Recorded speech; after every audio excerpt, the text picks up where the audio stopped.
Welcome to the Schwarz Standard Station with your host, Bob Schwarz. Sitting in the passenger seat today is Charlotte French. I have not watched a basketball game on television this year. I haven't watched KU, K-State. I'm a Wichita State season ticket holder. I haven't been to a game. I kind of figured out that wasn't nearly as important as what I felt like it was. Mm-hmm. So now I watch Netflix with my wife at night. Oh, that works out too. What are you guys watching right now? I don't know. I don't know what the name of it is. I bet you have seen The Crown. Deb has. I have not. Okay.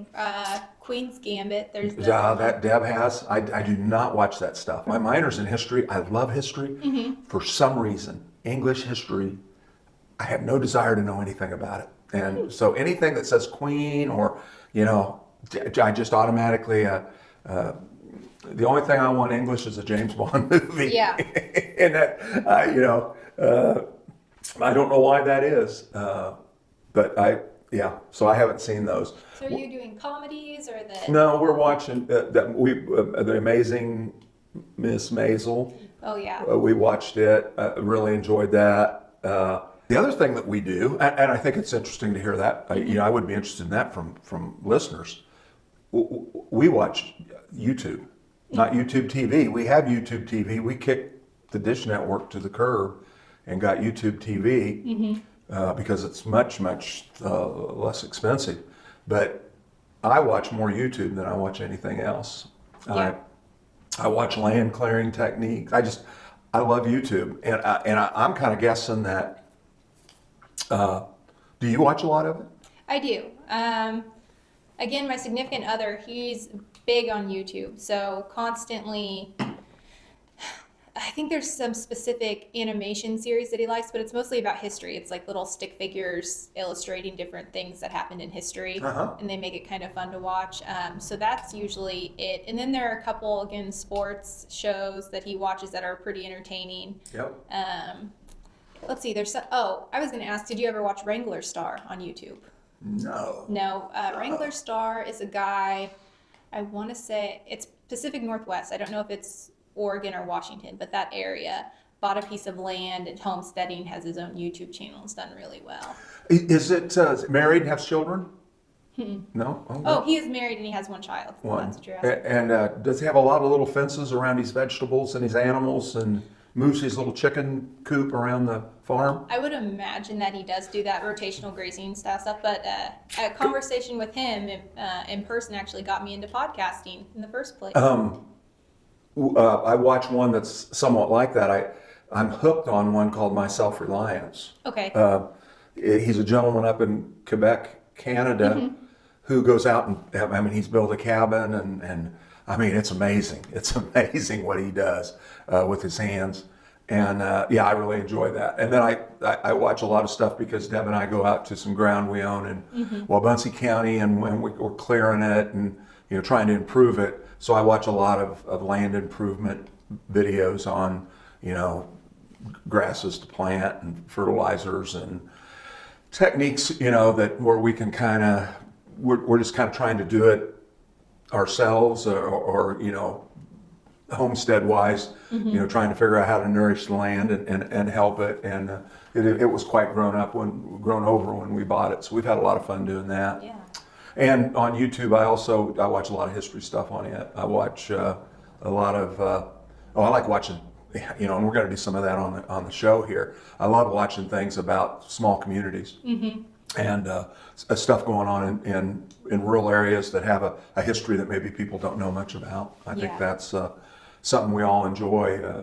No matter who we are in Kansas, most of us came from a small community, or our parents did. Otherwise, not everybody lived in Kansas City or Wichita 100 years ago. Right. They were still cities, but most of the migration has occurred in my lifetime of people leaving the rural areas and moving, into the city areas. And I think there's still a great interest that we all have in.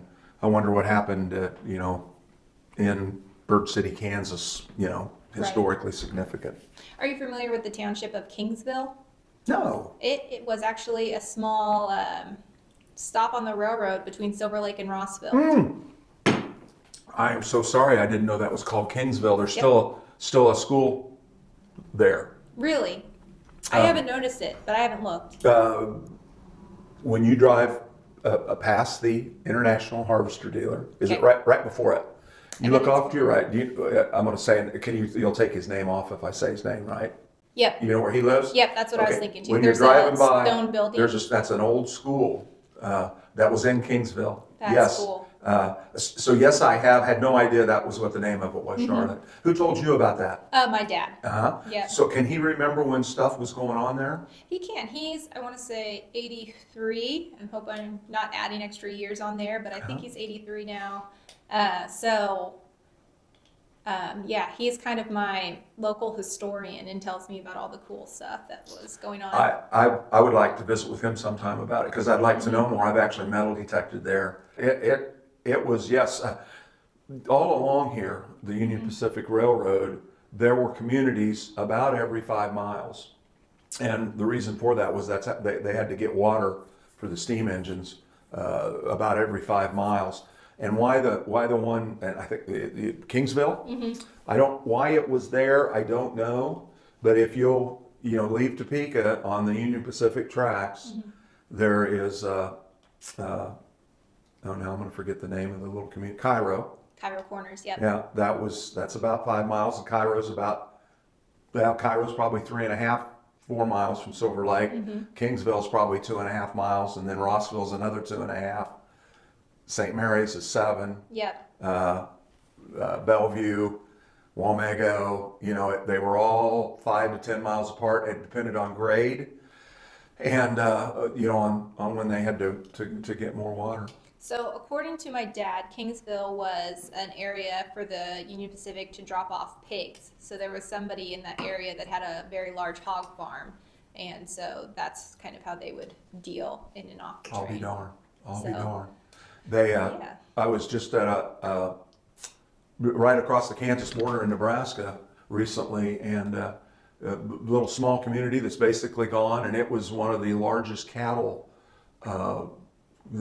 areas where they hauled cattle from in Nebraska back, 100 years ago. So it's pretty interesting to see that because it's all gone now. Yeah. And I was so glad the people told me that, because then when I left, I understood why there was so much room between the railroad and the river. Usually the tracks run pretty close to the river, Yeah. and this one, was obviously because they had a lot of cattle there to load up. That's pretty So pigs, Kingsville was pigs. That's understanding. If you ever go to the U.S. Bank in Rossville, which I think has been People's State Bank and something else, but they've inherited the art from one company to another and haven't redecorated as far as I know. They have some really great blueprints and other maps and things like that of what used to be in the area. So that's always fun to look at. There's so much history in Kansas and so much we don't know, and any of that is just always so interesting to visit with people about and to learn about. And Yeah. these little communities and a lot of them are drying up, have so much history behind them, and we're so viable and busy. Just 50 years ago when I was a young man, we're very, very busy areas, and today not so much because not as many children born to the families that stayed, and a lot of the kids, farms weren't big enough for them to farm with dad and mom, so they moved off, and that's the way it is, and that's probably the way it's going to continue for a while. It looks like everything coming down the track for ag producers is get bigger or become a landowner and rent out your ground. I mean, that's Right. pretty evident that's where the industry's going, and it's not. We talked about this last week, but the family farm's not a family farm anymore. It's a business. Right. It's you got to run it like a business. Right. It's not just to sustain your own belly. It's to keep everyone going, pay the bills, keep the lights on, keep you warm. And I think that's the reason guys like Bob Schwarz like to get on YouTube, or Charlotte like to get on and watch somebody up in Oregon doing their own thing, or for me to watch somebody up in Canada. I think those are very popular shows right now, and I think that's all of us kind of getting back to the roots of, I'll use Mother Earth News. I still get that magazine because I love it. and I'll see stuff that I want to do that. I want to compost. And then all of a sudden life gets in the way, business gets in the way, and but I still want to read about it and devour it. And I think there's a lot of us out there that way that enjoy that part of. Absolutely, and that's actually where I met the Wrangler Star family. Was at one of the Mother News fairs. So. For those of you that don't know it, Charlotte came from that family of magazines, didn't you? They started their podcast and kept it going until about 2020, and now here I am at Farming Unlimited, helping people a little bit closer to home. But I had such great access to these people, and that's kind of where their podcast came from. Was I had this wonderful conversation with Wrangler Star, and after that, it just ate at me like, you are having these conversations with people. They need to be recorded. These people's real life stories need to be out there. He was talking about somebody that had written to him. So this is kind of a terrible and really cool story. So this guy had decided to kill himself, and he was gonna cut his wrist, apparently. Knife wasn't sharp enough. Got on YouTube, started looking at how to sharpen his knife. Got on Wrangler Star, spent the next several hours just going through Wrangler Star videos and got into it. And then during that time, he just kind of got over it, whatever was eating at him. But he wrote them and just said, thank you. If it wasn't for your videos, I probably would have gone through with it. But I was just, you got me through that dark time, and I really appreciate it. And so they're telling me this, and I'm just like, oh my God, like that is amazing. Yeah. So you go down the rabbit hole of anything, Reddit or Facebook or wherever, but on YouTube it is a rabbit hole also, and we'll find ourselves watching 2 weeks of something that really Deb and I don't have a lot of interest in, but we like the people talking, or we're enjoying where it's all going, and from what we've watched, we camp out at our ground, which we'd have never thought of doing 5 years ago when we'd go out there. Now we'll go out and camp. We just enjoy being out there, and that's all from what we've watched on YouTube, and me going back to wanting to be 14 again and being a Boy Scout when we used to go camp out. And is it mostly pasture ground that your property's on? Yeah, 100%. Like prairie? 100% flat hills. I just want us to have a good visual when we're talking about it, since you like being out there so much. I'm sure it'll come up again. We bought it a long time ago, and we basically didn't go out there, rented it out, didn't pay much attention. It was an opportunity from years ago. I actually bought it after my parents passed away, and my dad had always wanted to own some ground. We'll check back in with Bob Schwarz in a moment. But first, I wanted to reveal to you why Bob wanted to create this show. Bob is coming up on 45 years of visiting with his fellow rural Americans in regards to their financial security and succession planning. He has a plethora of wisdom, interesting stories, and insights to share.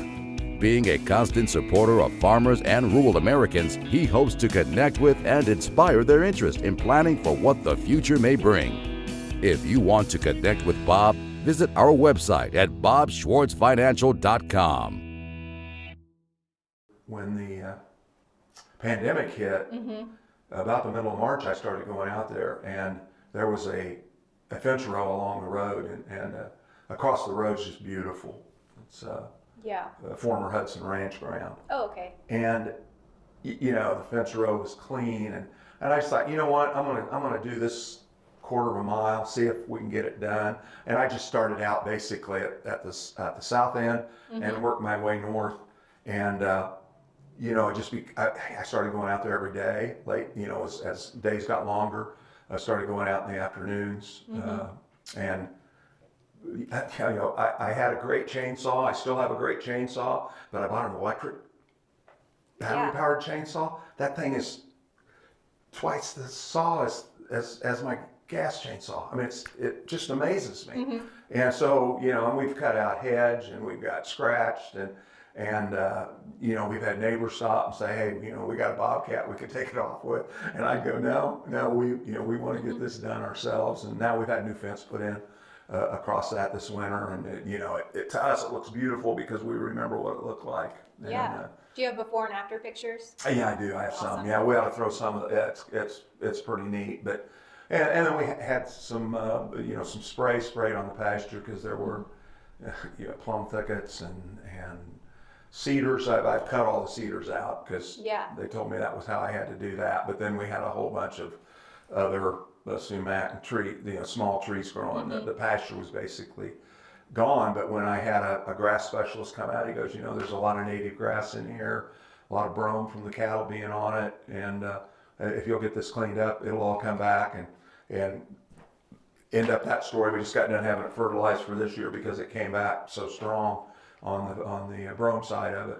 I see. Yeah. So we just had it fertilized. And now, the back side of it, we haven't started on yet. And we are building a cabin out there this summer. That's our other thing. We're just going to put a little 10-foot, 12-foot by 12-foot, we got It's a like pond. a bedroom and a kitchenette situation. Just a Murphy bed type deal. And we're watching a lot of stuff on that. So we kind of have a little drawing of how we want to set everything up, and a little wood stove, that type of stuff. Just doing it for fun because of the pandemic, but found out how much we had lost contact with whatever that would be called, roughing it, being out in nature, getting to know, we've gotten to know our neighbors out there. There's awesome people. And because we were not present landowners, we would say hi to them, but we didn't really get to know them. So I bet they really enjoyed watching you, do everything by hand too. I'm sure it started with, this guy's crazy. I can't, he's going to give up. I'll have the bobcat ready. And then you did it. So that's really cool.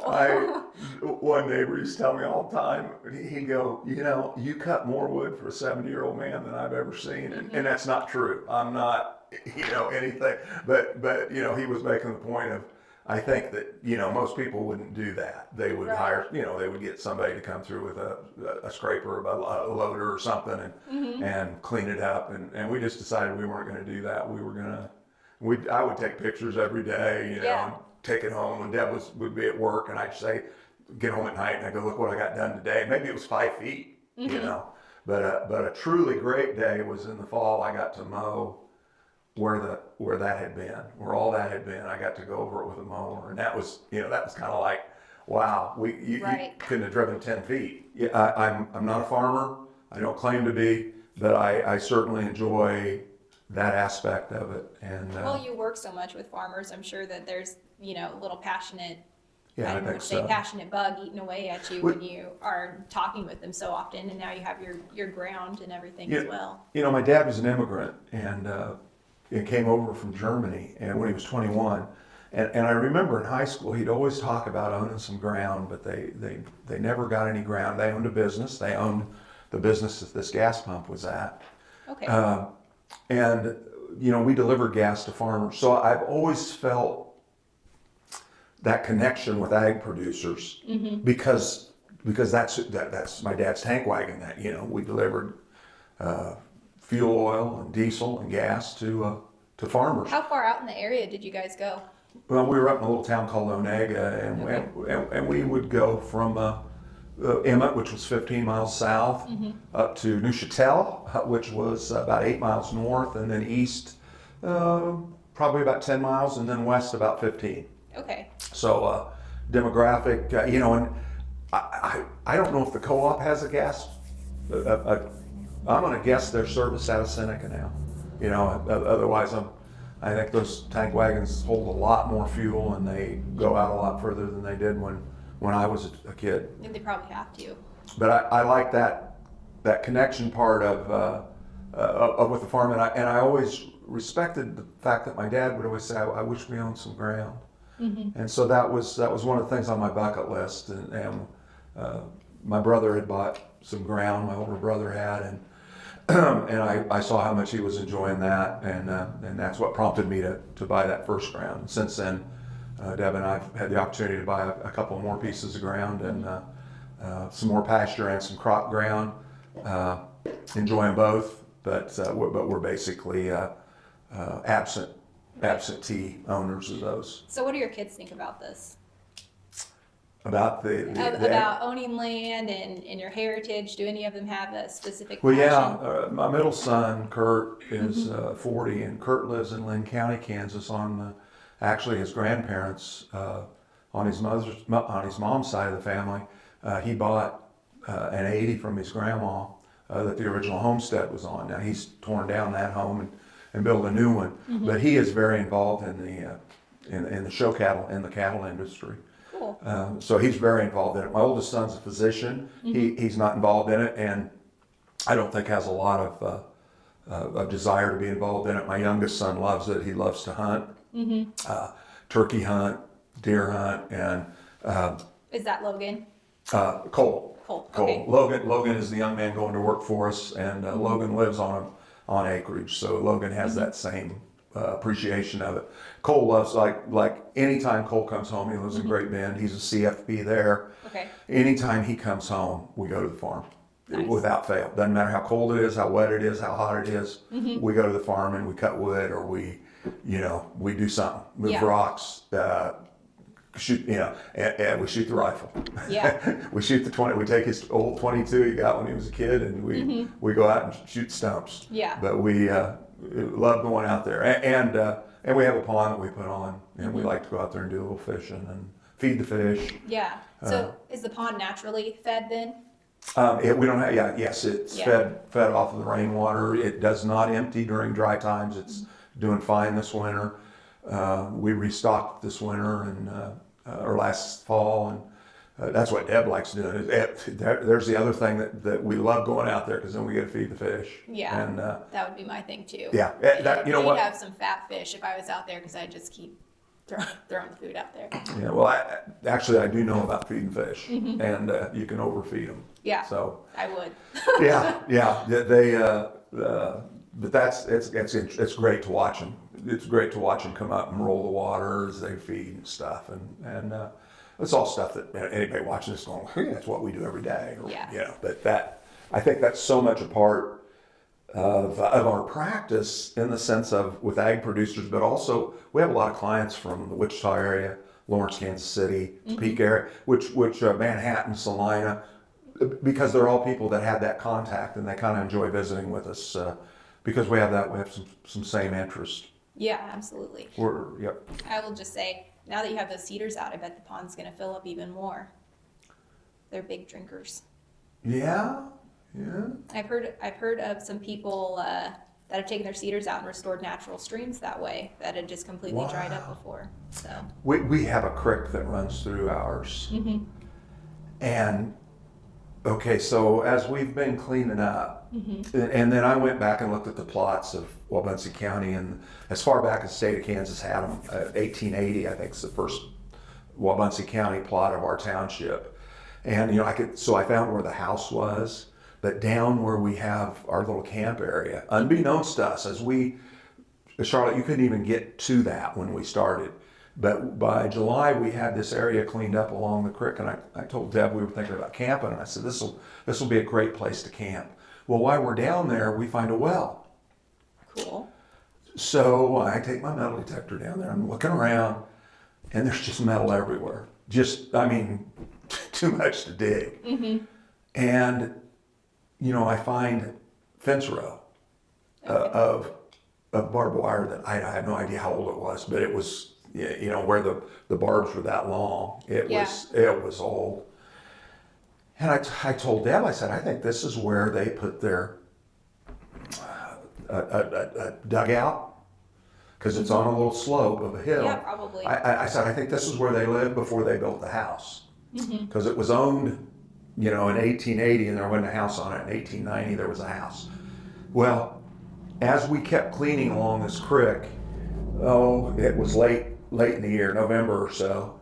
I'm standing on one. We had started working on the other side of the creek, but I'm standing back on where we originally started cleaning, and clearing the ground, and I see all this rock, and I go, wow, how come I haven't noticed this before?